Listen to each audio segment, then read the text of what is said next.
For the episode this week, I'm doing sort of a best of. One of my favorites from a long ways back. I recently saw the video this came from again, and it made me want people to hear it either for the first time or again. The story that goes along with everything is just beyond incredible, and one of those that tugs a bit on the heartstrings. One of those, I'm not crying, you're crying type things. This episode was one of my early ones, put out less than a year after I started the show. The show has come a long way since then, but still, this episode is one of the better ones. I'll be back next week with a new episode, and until then, y'all have a good one.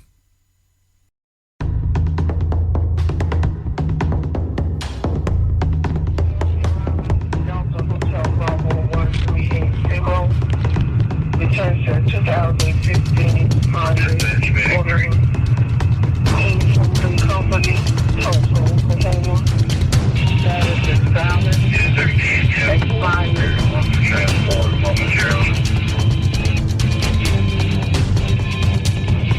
Temporary stated status is valid. Expired. 06. Correction. 07-15-2016, 29 clear.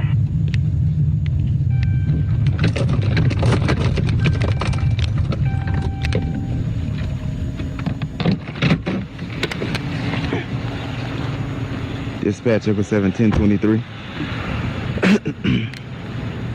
Hey y'all, Brandon back here and got another episode for you here on Music City 911.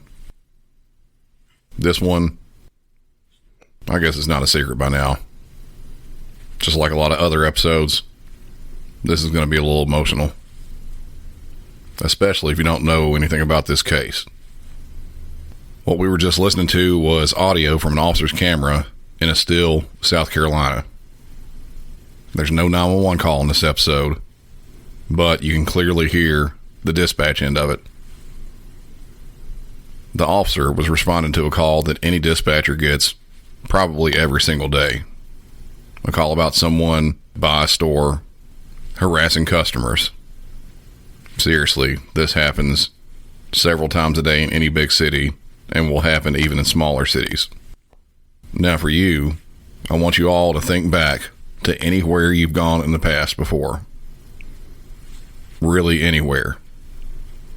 You stop for gas in a small town in the middle of nowhere. While walking inside to grab a drink or a snack, you have some random person walk up and ask for some spare change, or give some sob story about how they broke down and need some money to get on their way, when likely that money is just going to supply their drug problem. You get the idea. This happens any and everywhere. I'm going to let the audio play out here a little bit more, then I'll jump back in.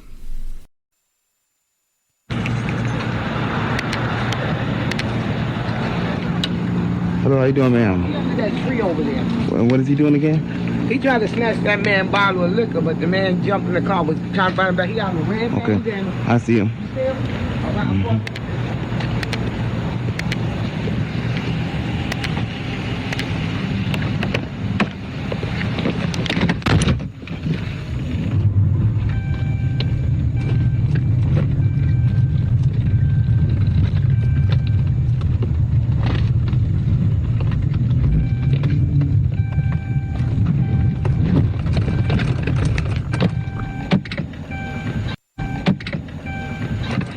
Dispatch Echo 7.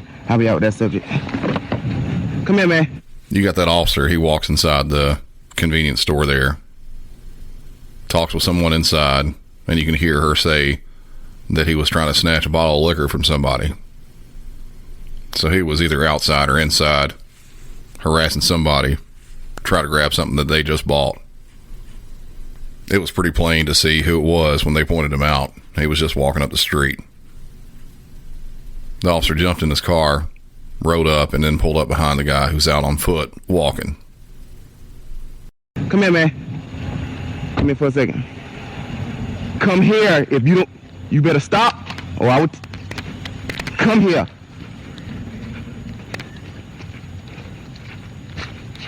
Come here. Stop. Stop. Stop. Take your hands out your pocket. Take your hands out your pocket. The officer, who's now out on foot, walks up behind the suspect in this. He's walking away. He's got what looks like a kind of heavy coat on. It's got a hood on it. And the suspect looks like he's on the telephone with somebody. He's got one hand in his pocket. If you're an officer, you don't want to have a suspect keeping their hands in their pockets. Ain't no telling what is in there. It's obvious the officer's given him several commands to take his hands out of his pocket. The suspect just continues walking away. He turns around and looks at the officer multiple times. He knows the officer is there. He's just trying to walk away, get away from doing whatever he was doing. He doesn't want to talk to this officer. He just wants to keep on going. Doesn't put his phone down the whole time. If you don't stop, so I'm gonna tase you. I'm not playing with you. Take your hands out your pocket.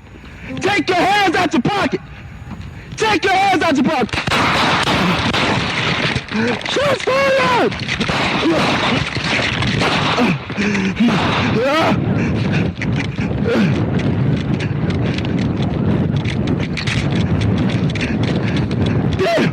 Shots fired!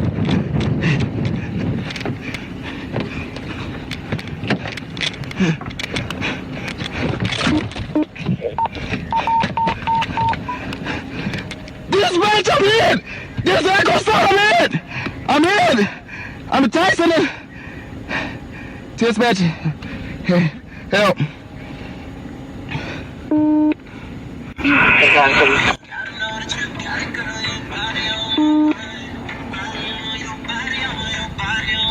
Share units dispatch or any available units dispatch to respond.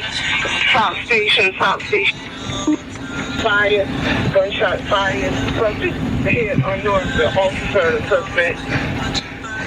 Dispatch, Echo 7, I'm hit. I'm hit in my neck someplace.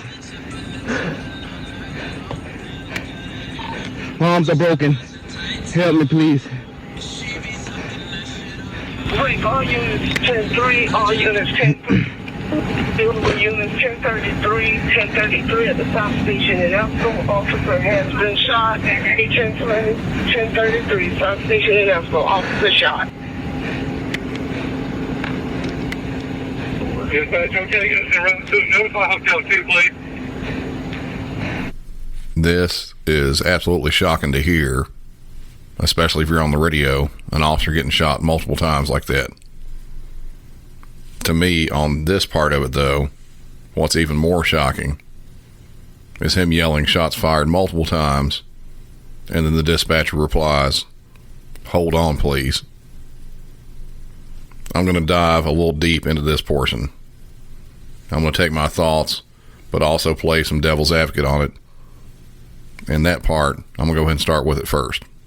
A lot of smaller agencies, they do have to truly multitask. Sometimes you're on the phone and also having to work the radio.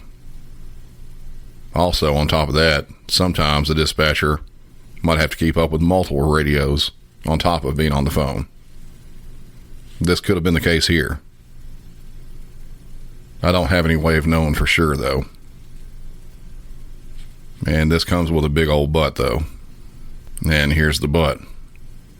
But anytime there is an officer in distress, that takes priority over anything else happening. Oh, you're calling about a wreck? Don't hang up.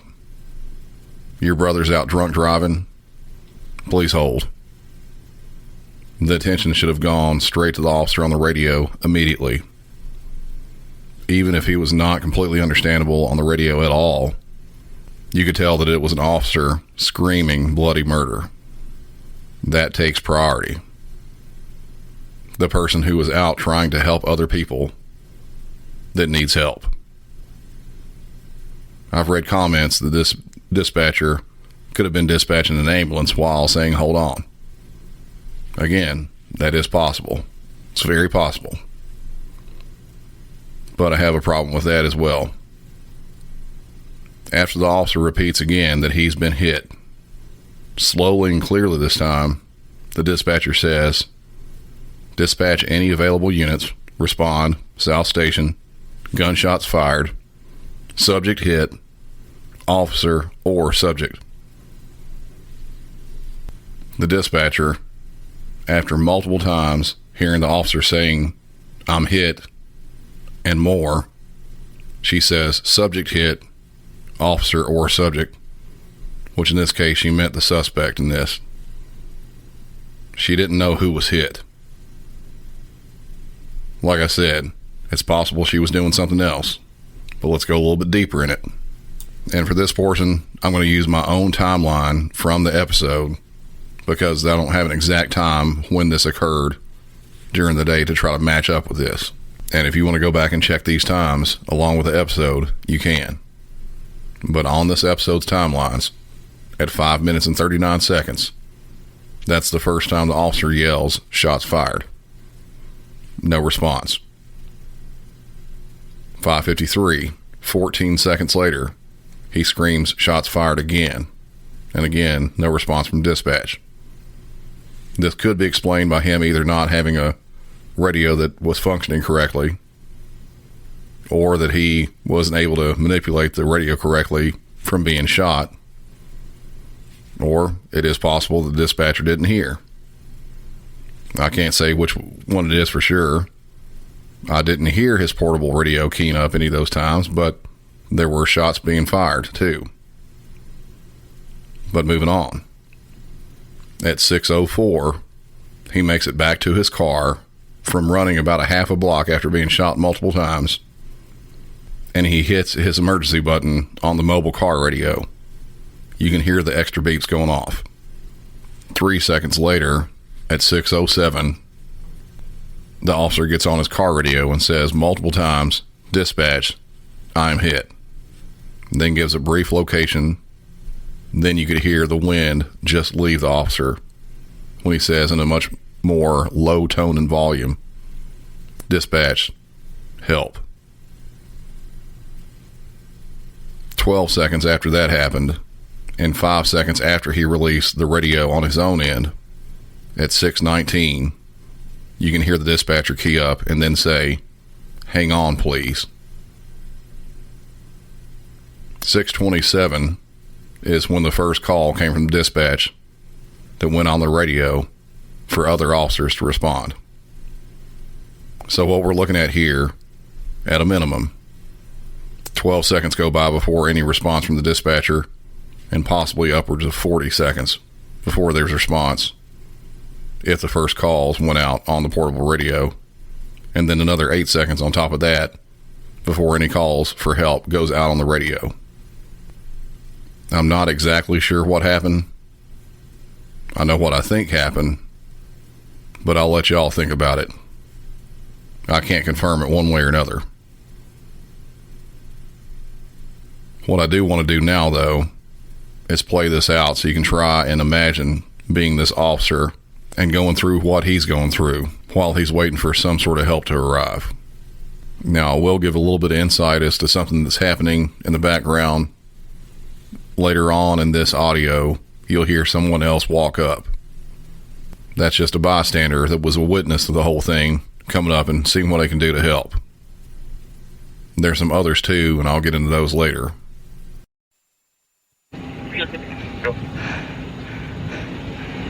Dispatch. Dispatch 011 1017.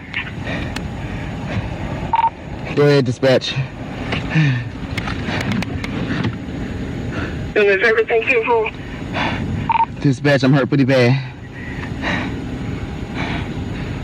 Oh, we got help on the way. Is the subject still there? Subject took off. Please help me, dispatch. My left arm is broken. I've been shot in the neck. Me too. I'm close to him. What am I going to? Urgent to gunshot wound, officer down at the party shop next to the South Station. He has been shot, possibly in the neck. 1040. Suspect description. Oh man, I've called 911. I'm sure you can shoot. Is there anything I can do for you?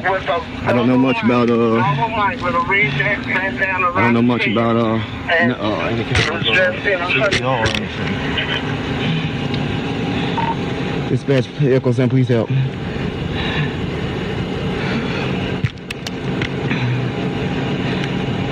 Yeah, I seen you after that, boy. I seen you after it. I'm gonna stay good with you, man.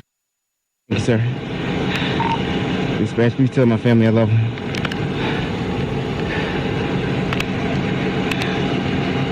My name's Jay Thompson. What's your name? What's his name, sir?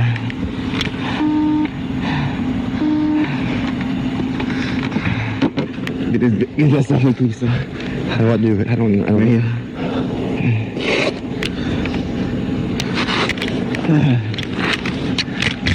Thank you. Man, where you shot at? Oh my God. Where? I'm shot in the chest. It's in your neck, man. It's not a lot of blood. Okay, yes, so I think you might be okay. Stay with me, man. I'm passing Lake Warren 2, 1017. Echo 7 dispatch. You get that right here, sir? I'm here with the officer. My name is Jay Thompson. I don't know what to do. He's been hit in the neck.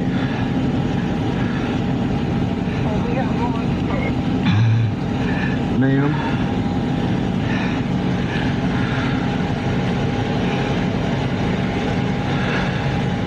Thompson, do you have any direction of travel the guy that shot him? Ma'am, he went behind Dr. Tyre, I believe, somewhere in that neighborhood back there. He was wearing a red hood, wasn't he? Yeah, in a camel suit. Get the dogs out, call their chief. He was wearing a red hoodie. He can barely breathe. Tell him hurry up. He said he can barely breathe. Y'all, please hurry. Please hurry with the ambulance.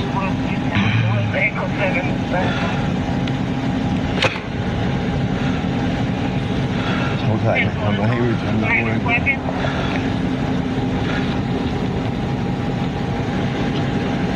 We need help. Don't move, man. Just stay still. Stay still. Does it make you feel any better when you lean over? Okay, just stay still. Stay with me.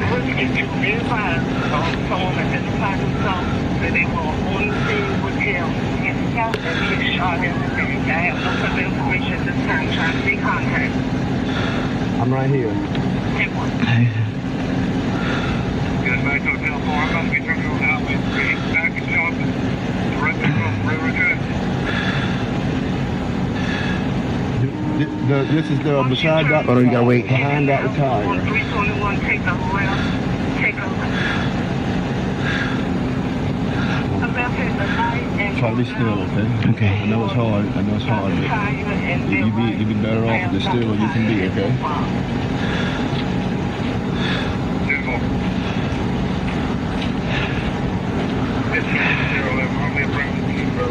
If anybody knows, if you can find anybody up there knows anything about CPR or anything, I think he's gonna be okay, man. But I don't know much and have anything to help him, you know.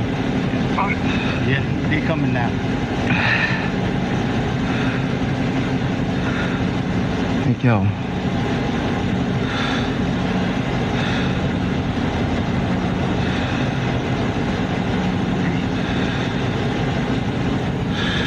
He can't talk to you. You need to talk. You don't need to talk. He's talking. Just concentrate. You just concentrate on breathing, man. Just concentrate on breathing. I'll see your family again. I hear it, but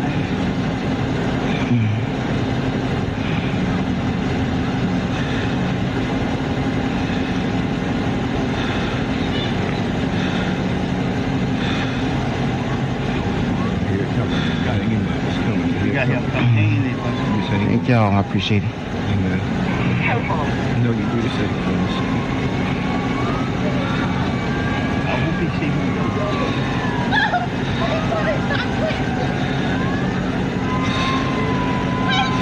You got some liquor in the plate. You okay, baby? Don't. The ambulance is coming. Let's try one. Oh, God, Don't upset him. Don't upset him, okay? Let's go. Quincy! Don't upset him, please. Quincy, you okay, baby? He's You talking okay? to me. Let's just keep him calm. Everything's Oh, okay. God, Jesus. You know who shot you, Quincy? Keep him calm. Quincy, you know who shot you? They're coming, buddy. They're coming. Who was it? Charlie, don't do that. Don't do that. Leave it alone. Don't name him. Okay, they're gonna get you out here, man. They're gonna get you. Oh, Lord, I can't tell my mom. Stand still, Quincy. Stand still. That's all. You got Stand people still, here that know Quincy. you, man. You got family. You got the ambulance right here. You all right? In the name of You Jesus. all right? You shall live. In the name of Jesus. Amen. You will live Amen. and not die. In the name of Jesus. Amen. Hey.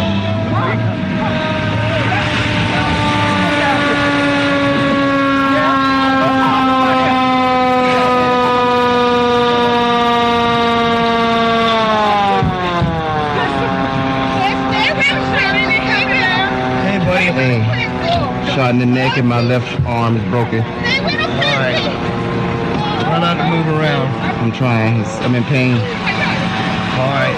We're gonna get you taken care of, okay? My mouth is dry as hell. Alright. Try to relax.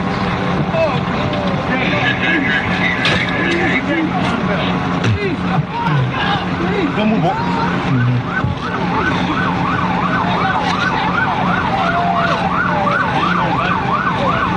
Hey, we're going to put him on the backboard, so I was going to say just unbuckle it and we'll roll him onto the backboard and you'll be able to get it.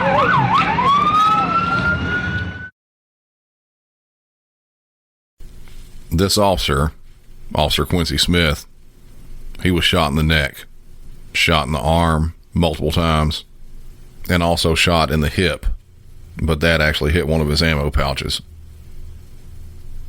One of those shots exited and went into his torso. It was lodged in his back. Having to lay there in his condition, waiting for help that long, that had to be one of the worst panic feelings anyone could have. It about broke my own heart when he said, "Dispatch, tell my family I love them." The man who showed up did say he called 911. Again, that could have been who the dispatcher was talking to. Not sure. What I am sure of, though, he did do something really, really outstanding. He stayed with the officer until further help could get there with him. I have no doubt in my mind that the officer would have been in a much worse condition mentally if this man hadn't showed up. He was ready to do whatever he could to help that officer who had just been shot. You also heard later on, and I've gotten this info from a couple unverified sources, but it seems correct given the times involved in this. But the women that you heard that showed up, they're actually relatives of the police officer. What I'd read was that those relatives lived very close by and routinely listened to the police scanner and heard all this go down live as it was happening. They rushed over and found him laying on the ground next to his patrol car. At first, you hear him start to panic, but at least one of the women pulled herself together and started laying some hard prayer on this officer. You could hear her say, "In the name of Jesus, you will live. In the name of Jesus, you will live and not die." I can't tell you exactly how this next bit of info happened, other than someone must have been watching over the officer. The ambulance that was dispatched, it was a long ways off. From what I read, it was about 13 miles away. 13 miles away.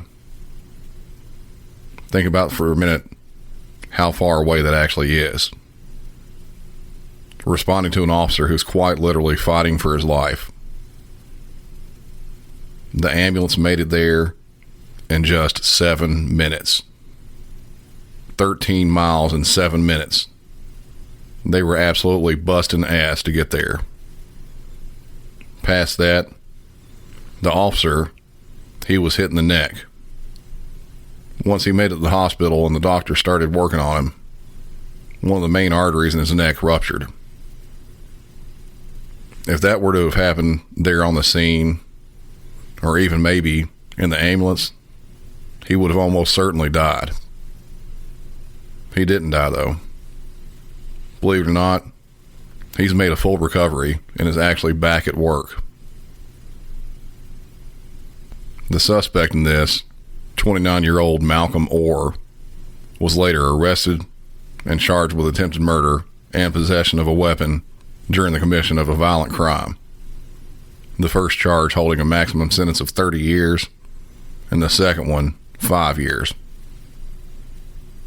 This camera audio that you just listened to would not have even been made had it been not for this officer and his own money. You see, his police department at the time didn't supply officers with body-worn cameras. This is in 2016. Officer Smith bought this camera, which attaches to some glasses, on Amazon for $30. During an interview I saw with the officer, he wanted to just have the camera in case there was a dispute during traffic stops. I think this not only went well beyond that, but I would certainly call that purchase one of the best money well spent scenarios ever. The money spent on that camera and the video footage that came from it helped convict the suspect in this. The jury deliberated for a total of 45 minutes before returning a guilty verdict on both counts. The judge issued a maximum penalty on both and ordered them to be served consecutively for a total of 35 years in prison. Now, I'm certainly glad that the justice has been served on this and that the officer, he's back at work and safe now. That's going to do it for this episode. But I do want y'all to be on the lookout for another quick episode coming out, I'm hoping this week. It's one that will be going over something local to Nashville that I had a small hand in. And it's an ongoing case. And I'm hoping a piece of the puzzle gets figured out here in the next day or two. Something I've been keeping up with closely, though. But until then, for Music City 911, I'm Brandon, and y'all have a good one.